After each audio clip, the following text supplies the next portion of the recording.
جب 14ویں رات ہوئی تو اس نے کہنا شروع کیا کہ اے نیک بخت بادشاہ۔ قلندر نے لڑکی سے کہا کہ اے میری آقا۔ شہزادی نے اپنے ہاتھ میں ایک چھری لی جس پر عبرانی زبان میں نام لکھے ہوئے تھے، اور اس سے محل کے بیچ میں ایک کنڈل کھینچا اور اس میں کچھ نام اور کچھ جادو کی باتیں لکھیں اور کچھ جادو پڑھا جس میں سے کچھ تو سمجھ میں آتا تھا اور کچھ سمجھ سے باہر تھا۔ ایک لمحے کے بعد ہمارے چاروں طرف اندھیرا چھا گیا اور وہی دیو اپنی اصلی شکل و صورت میں ہمارے پاس آ کھڑا ہوا۔ اس کے ہاتھ جیلیوں کی طرح تھے اور پاؤں مستولوں کی طرح، اور دونوں آنکھیں آگ کے شعلوں کی طرح۔ شہزادی نے کہا کہ تیرے لیے نہ تو خوش آمدی ہے اور نہ سلام۔ دیو نے شیر کی صورت اختیار کر کے کہا کہ اے دغاباز، تو نے عہد و پیمان توڑ ڈالا۔ کیا ہم نے باہم عہد و پیمان نہ کیا تھا کہ کوئی دوسرے کی مخالفت نہ کرے گا؟ اس نے جواب دیا کہ اے مردود، کیا تجھ جیسے سے میں کوئی عہد و پیمان کر سکتی ہوں؟ دیو نے کہا کہ اچھا لے۔ وہ آیا۔ اب شیر نے منہ کھول کر لڑکی پر حملہ کیا۔ لڑکی نے جلدی سے اپنا ایک بال توڑا اور اپنے ہاتھ میں لے کر اسے ہلایا اور اپنے ہونٹوں سے کچھ جادو پڑھا۔ بال تیز تلوار کی طرح ہو گیا اور اس نے شیر کے ایک ایسا ہاتھ تلوار کا مارا کہ اس کے 2 ٹکڑے ہو گئے اور اس کا اوپر کا دھڑ بچھو بن گیا۔ لڑکی زمین پر لوٹ کر اژدہا بن گئی اور اس مردود کی طرف جھپٹی، در آنہا کہ وہ بچھو کی شکل میں تھا۔ دونوں میں سخت لڑائی ہونے لگی۔ اب بچھو گدھ بن گیا اور اژدہا عقاب بن کر گدھ کے پیچھے پڑ گیا اور ایک پہر تک اس پر حملہ کرتا رہا۔ اب گدھ نے کالی بلی کی صورت اختیار کر لی اور لڑکی چتکبرا بھیڑیا بن گئی، اور دونوں پہر بھر محل کے اندر لڑتے رہے۔ جب بلی نے دیکھا کہ میں ہار رہی ہوں تو اس نے ایک بڑے سرخ انار کی صورت اختیار کر لی اور وہ انار محل کے حوض کے بیچ میں آ بیٹھا۔ اب بھیڑیا اس کی طرف بڑھا تو انار ہوا میں اڑا اور محل کے چکنے فرش پر گر کر ٹوٹ گیا اور اس کا دانہ دانہ بکھر گیا اور سارا محل انار کے دانوں سے بھر گیا۔ بھیڑیے نے اپنے آپ کو جنبش دی اور مرغا بن کر ان دانوں کو چگ لیا، یہاں تک کہ ایک دانہ بھی باقی نہ چھوڑا۔ لیکن خدا کی قدرت کہ ایک دانہ لنڈک کر حوض کے کنارے پر جا پہنچا۔ مرغا شور مچانے اور پھڑپھڑانے اور اپنی چونچ سے ہماری طرف اشارہ کرنے لگا، مگر ہم اس کا مطلب بالکل نہ سمجھے۔ مرغا اتنے زور سے چلایا کہ ہم سمجھے کہ محل ہمارے اوپر ٹوٹ پڑے گا، اور وہ سارے محل میں چکر لگانے لگا، یہاں تک کہ اس کی نظر اس دانے پر پڑی جو حوض کے کنارے لنڈک کر جا پڑا تھا، اور اسے چگ لینے کے لیے دوڑا۔ لیکن دانہ حوض کے پانی کے اندر گھس گیا اور مچھلی بن کر پانی کی تھاہ میں چلا گیا۔ مرغا مگرمچھ بن کر اس کے پیچھے پانی میں کود پڑا اور تھوڑی دیر کے لیے غائب ہو گیا، اور ہم نے رونے چلانے کی آواز اٹھتی سنی اور ہم کانپ اٹھے۔ اس کے بعد دیو آگ کے شعلے کی شکل میں باہر نکلا۔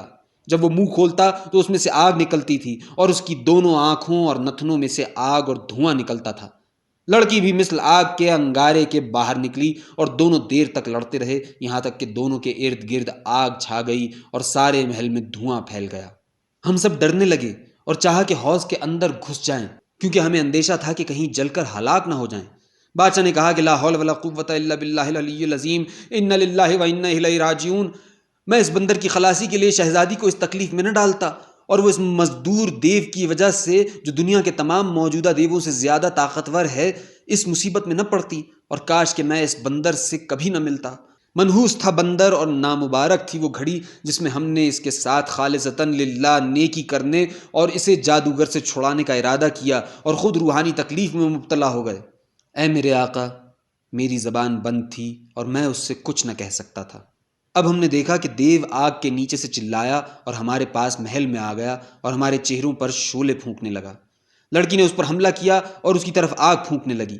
دونوں کی چنگاریاں ہم تک پہنچی تھیں، مگر اس لڑکی کی چنگاریوں سے ہمیں کوئی نقصان نہ پہنچتا تھا، برخلاف اس کے دیو کی چنگاریوں میں سے ایک چنگاری میری آنکھ میں لگی اور وہ پھوٹ گئی، اور میں ابھی تک بندر کی شکل میں تھا۔ اور دیو کی ایک چنگاری بادشاہ کے چہرے پر بھی پڑی، جس سے اس کا آدھا منہ اور تھوڑی اور نیچے کے دانت گر پڑے۔ ایک چنگاری جا کر خواجہ سرا کے سینے پر لگی اور وہ فوراً جل کر مر گیا۔ اب ہمیں موت کا یقین آ گیا اور ہم زندگی سے ہاتھ دھو بیٹھے۔ ہم اس حالت میں تھے کہ ہم نے کسی کو یہ کہتے سنا، اللہ اکبر، فتح و نصرت نامراد ہے وہ جو محمد کے چاند سے دین پر ایمان نہ لائے۔ کہنے والی خود شہزادی تھی جس نے دیو کو جلا ڈالا تھا اور وہ راکھ کا ڈھیر ہو کر رہ گیا تھا۔ لڑکی نے ہمارے پاس آ کر کہا کہ مجھے ایک پیالہ پانی دو۔ لوگ پیالہ لائے اور اس نے اس پر کچھ پڑھا جو ہماری سمجھ میں نہ آیا، اور مجھ پر پانی چھڑک کر کہنے لگی کہ میں تجھے خدا اور اسم اعظم کا واسطہ دیتی ہوں کہ اپنی اصلی شکل میں آ جا۔ اب میں نے اپنے آپ کو جنبش دی اور میں پہلے کی طرح انسان ہو گیا، لیکن میری آنکھ جا چکی تھی۔ لڑکی کہنے لگی کہ آگ آگ۔ ابا جان، اب میں زندہ نہیں رہ سکتی، کیونکہ مجھے جنات سے لڑنے کی مشق نہیں۔ اگر وہ انسان ہوتا تو میں اسے کب کا قتل کر چکی ہوتی۔ جب تک انار نہ پھٹا تھا اور میں نے اس کے دانے نہ چگے تھے، اس وقت تک میں بالکل تھکی نہ تھی، لیکن جس دانے میں دیو کی جان تھی اس کو میں بھول گئی۔ اگر اس کو بھی میں چگ گئی ہوتی تو وہ فوراً مر جاتا، لیکن قضا و قدر کی کسے خبر تھی؟ اس لیے وہ مجھ پر ٹوٹ پڑا اور ہم دونوں میں زمین کے نیچے اور ہوا اور پانی میں سخت جنگ ہوئی۔ جب کبھی میں اس کے اوپر ایک دروازہ کھولتی تو وہ میرے اوپر دوسرا دروازہ کھول دیتا، یہاں تک کہ اس نے میرے اوپر آگ کا دروازہ کھول دیا۔ بہت کم ایسا ہوتا ہے کہ جس پر آگ کا دروازہ کھولا جائے وہ اس سے بچ جائے۔ محض قسمت نے اس کے مقابلے میں میری مدد کی اور میں نے اسے پہلے جلا دیا۔ میں اسے اسلام لانے کی دعوت دیتی جاتی تھی۔ اب مجھ کو بھی مردہ سمجھو، میں تم لوگوں کو خدا کے سپرد کرتی ہوں۔ اس کے بعد اس نے جہنم سے پناہ مانگی اور پناہ مانگ ہی رہی تھی کہ ایک کالی چنگاری اس کے سینے کی طرف بڑھی اور پھر چہرے کی طرف۔ جب وہ چنگاری چہرے پر پہنچی تو وہ رونے لگی اور کہا کہ اشہد ان لا الہ الا اللہ واشہد ان محمد الرسول اللہ۔ اب ہماری نظر اس کی طرف پڑی تو وہ بھی دیو کے ڈھیر کے پاس راکھ کا ڈھیر ہو چکی تھی۔ اس پر ہم سب غمزدہ تھے اور میں چاہتا تھا کہ کاش کہ میں اس کی جگہ ہوتا اور میں نے یہ خوبصورت چہرہ نہ دیکھا ہوتا جس نے میرے ساتھ یہ بھلائی کی اور خود جل کر راکھ ہو گئی۔ لیکن خدا کا حکم ٹلتا نہیں۔ جب بادشاہ نے دیکھا کہ اس کی بیٹی راکھ کا ڈھیر ہو گئی ہے تو اس نے رہی سہی داڑھی بھی نوچ ڈالی اور منہ پیٹنے لگا اور کپڑے پھاڑ ڈالے۔ میں بھی اسی کی طرح کرنے لگا اور ہم دونوں گریہ وزاری کرنے لگے۔ اب حاجب اور دوسرے بڑے لوگ آئے اور دیکھا کہ سلطان کا ہونا نہ ہونے کے برابر ہے اور راکھ کے 2 ڈھیر لگے ہوئے ہیں تو وہ حیران ہو گئے اور بادشاہ کے ارد گرد چکر لگانے لگے۔ تھوڑی دیر کے بعد جب اس کی حالت ذرا سنبھلی اور اس نے اپنی بیٹی اور دیو کا ماجرا بیان کیا تو ان کی مصیبت اور بھی دوبالا ہو گئی اور عورتیں اور لونڈیاں رونے پیٹنے لگیں اور 7 دن تک یہ سوگ جاری رہا۔ بادشاہ نے حکم دیا کہ اس کی بیٹی کی راکھ پر ایک عالیشان گنبد بنایا جائے اور اس کے اندر موم بتیاں اور قندیلیں جلائی جائیں، اور دیو کی راکھ پر لعنت بھیج کر ہوا میں اڑا دی گئی۔ اس کے بعد بادشاہ ایسا بیمار پڑا کہ مرتے مرتے بچا اور یہ بیماری 1 مہینے تک رہی۔ پھر وہ اچھا ہو گیا اور اس کی داڑھی نئے سرے سے نکل آئی۔ اب اس نے مجھے بلا کر کہا کہ اے نوجوان، تیرے آنے تک ہماری زندگی بہترین عیش و عشرت سے گزری اور زمانے کی مصیبتوں سے ہم محفوظ رہے۔ کاش کہ میں نے تیری صورت اور وہ منحوس دن جب کہ تو آیا تھا نہ دیکھا ہوتا۔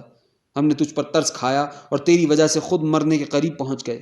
پہلے تو میری بیٹی مری جو 100 مردوں کے برابر تھی، پھر جو میری حالت آتش زدگی سے ہوئی وہ ظاہر ہے، اور میرے دانت ٹوٹ گئے اور میرا غلام جان سے گیا۔ لیکن نہ اس سے پہلے اور نہ اس کے بعد ہم نے کوئی بات تیری طرف سے دیکھی، بلکہ جو کچھ میرے یا تیرے ساتھ ہوا وہ خدا کی طرف سے ہے اور ساری تعریفیں خدا کے لیے ہیں۔ مگر میری بیٹی تجھے چھٹکارا دے کر تیری وجہ سے ہلاک ہو گئی، اس لیے اے لڑکے میرے شہر سے نکل جا۔ جو کچھ تیرے سبب سے ہو چکا ہے وہ کافی ہے، یہ سب تیری اور ہماری قسمت میں لکھا تھا۔ اب سلامتی کے ساتھ چلا جا، اگر تو پھر لوٹا اور میں نے تجھے دیکھ پایا تو تجھے قتل کر ڈالوں گا۔ یہ کہہ کر اس نے مجھے ڈانٹا اور اے مالکہ میں اس کے پاس سے چلتا بنا، لیکن مجھے اپنے بچ جانے کا یقین نہ آتا تھا اور میری سمجھ میں نہ آتا تھا کہ کہاں جاؤں۔ اب تک جو واردات میرے اوپر گزری تھی وہ سب آنکھوں کے سامنے آ گئی۔ لوگوں کا مجھے لوٹنا، میرا ان سے بچ کر نکل جانا، چلتے چلتے 1 مہینے کے بعد ایک شہر میں پردیسی کی طرح داخل ہونا، درزی کی ملاقات، زمین کے نیچے لڑکی سے ملنا، دیو سے چھٹکارا باوجود یہ کہ وہ میرے مارنے پر تلا کھڑا تھا، اور شروع سے لے کر آخر تک جو کچھ میرے اوپر گزری تھی۔ میں نے خدا کا شکر ادا کیا کہ محض آنکھ گئی مگر جان بچی۔ شہر چھوڑنے سے پہلے میں حمام میں گیا، اپنی داڑھی موندی، کالا اونی لباس پہنا اور سر پر بھبوت ملا۔ اے مالکہ اب میں ہر روز روتا اور ان مصیبتوں کو یاد کرتا ہوں جو مجھ پر گزری ہیں، خاص کر آنکھ پھوٹنے کو۔ جب مجھے ان کی یاد آتی ہے تو میں رو پڑتا ہوں۔ اس کے بعد میں نے ملکوں اور شہروں کا سفر کرنا شروع کیا اور دارالسلام بغداد کا قصد کیا تاکہ میں امیر المومنین سے مل کر اپنی سرگزشت بیان کروں۔ آج ہی رات میں بغداد پہنچا اور دیکھا کہ یہ میرا پہلا رفیق حیران پریشان کھڑا ہے۔